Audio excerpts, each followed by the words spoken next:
તમને ખબર છે, અમુક તારીખો ખાલી કેલેન્ડર પર નથી હોતી, એ આખા દેશનું ભવિષ્ય લખી નાખે છે.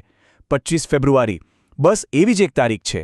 આ એ દિવસ છે જેણે ભારતના લોકશાહીના મજબૂત પાયા નાખ્યા. તો ચાલો આથી આ ખાસ દિવસની વાત કરીએ.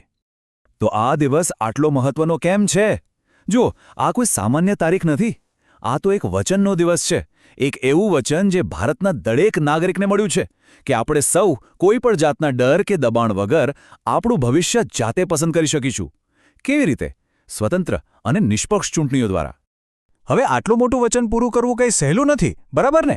એના માટે એક એવી સંસ્થાની જરૂર હતી જે એકદમ નિષ્પક્ષ હોય, કોઈની પણ તરફદારી ના કરે અને પૂરી ઈમાનદારીથી આ લોકશાહીના મહાપર્વને પાર પાડે.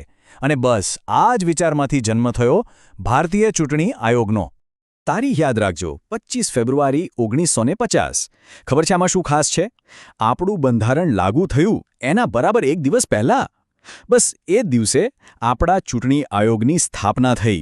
ખરેખર આપણા લોકતાંત્રિક ઇતિહાસમાં આ એક બહુ જ મોટો અને અગત્યનો દિવસ હતો. પણ સવાલ એ છે કે આ ચૂંટણી આયોગ છે શું? શું એ કોઈ સરકારી ઓફિસ જેવું છે? ના, બિલકુલ નહીં. આ એક સ્વતંત્ર એટલે કે સ્વાયત્ત સંસ્થા છે. એને પોતાની બધી જ શક્તિ સીધી આપણા બંધારણમાંથી મળે છે. અને એટલે જ એ કોઈ પણ રાજકીય પક્ષ કે સરકારના દબાણમાં આવ્યા વગર પોતાનું કામ કરી શકે છે. આપણે કહી શકીએ કે ચૂંટણી આયોગ એક રક્ષક છે, એક ગાર્ડિયન છે. કોનું ગાર્ડિયન? આપણી ચૂંટણી પ્રક્રિયાનું. આ એક એવી જવાબદારી છે જેમાં વિશ્વાસ સૌથી ઉપર છે. એનું કામ જ એ છે કે ચૂંટણીઓ એકદમ નિષ્પક્ષ રીતે થાય. તો ચાલો જરા ડિટેલમાં સમજીએ. આ રક્ષક એટલે કે આપણું ચૂંટણી આયોગ ખરેખર કરે છે શું? એમના મુખ્ય કાર્યો કયા છે જેના પર આપણી આખી લોકશાહી ટકેલી છે? ઓકે, તો એનું કામ છે લોકસભા, રાજ્યસભા અને રાજ્યોની વિધાનસભાની ચૂંટણીઓ કરાવવાનું. એટલું જ નહીં, આપણા દેશના સૌથી મોટા પદ એટલે કે રાષ્ટ્રપતિ અને ઉપરાષ્ટ્રપતિની ચૂંટણી પણ એ જ કરાવે છે. આ આખી પ્રોસેસ એકદમ પારદર્શક અને ભરોસાપાત્ર હોય એ જોવાની જવાબદારી પણ એમની જ છે. ટૂંકમાં એમનો મુખ્ય હેતુ એ છે કે દરેક વોટર મુક્ત રીતે પોતાનો મત આપી શકે અને એમના મતની કિંમત જળવાય. હવે આ બધું સાંભળવામાં તો ઠીક લાગે છે, પણ આ કામ કેટલું મોટું અને પડકારજનક છે એનો અંદાજ ત્યારે જ આવે જ્યારે આપણે એ સમજીએ કે ભારત કેટલી મોટી લોકશાહી છે.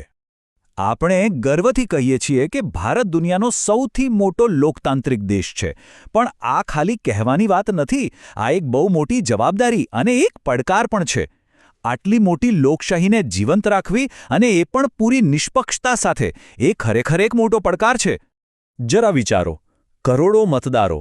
આ આંકડો જેટલો મોટો છે કે કલ્પના કરવી મુશ્કેલ છે.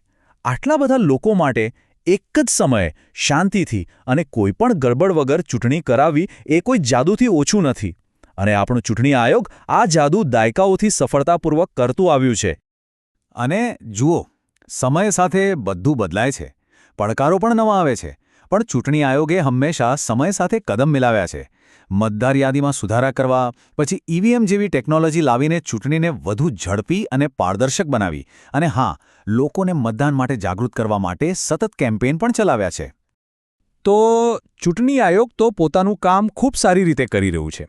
પણ લોકશાહી એક એવી ગાડી છે જેના બે પૈડા હોય છે. એક પૈડું છે આ સંસ્થા અને બીજું પૈડું કોણ? આપણે, એટલે કે જનતા. તો સવાલ એ છે કે આમાં આપણો રોલ શું છે? આપણી જવાબદારી શું છે? આ વાત સમજવી બહુ જ જરૂરી છે. વોટિંગ એ આપણો અધિકાર છે એ વાત સાચી, પણ વોટ આપવા જવું એ આપણી ફરજ છે, આપણું કર્તવ્ય છે. અધિકાર આપણને તાકાત આપે છે, તો કર્તવ્ય આપણને જવાબદાર બનાવે છે. ચૂંટણી આયોગ આપણા માટે એક સ્ટેજ તૈયાર કરી આપે છે, પણ એ સ્ટેજ પરથી દેશનું ભવિષ્ય કોણ લખશે એ તો આપણે જ નક્કી કરવાનું છે. તો બસ આ એક વાત હંમેશા યાદ રાખીએ. જાગૃત મતદાર હશે તો જ લોકશાહી મજબૂત બનશે.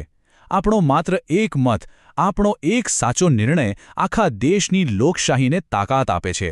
તો ચાલો આપણે સૌ સાથે મળીને આપણી આ જવાબદારીને ગર્વથી નિભાવીએ અને આપણી લોકશાહીને વધુ મજબૂત બનાવીએ.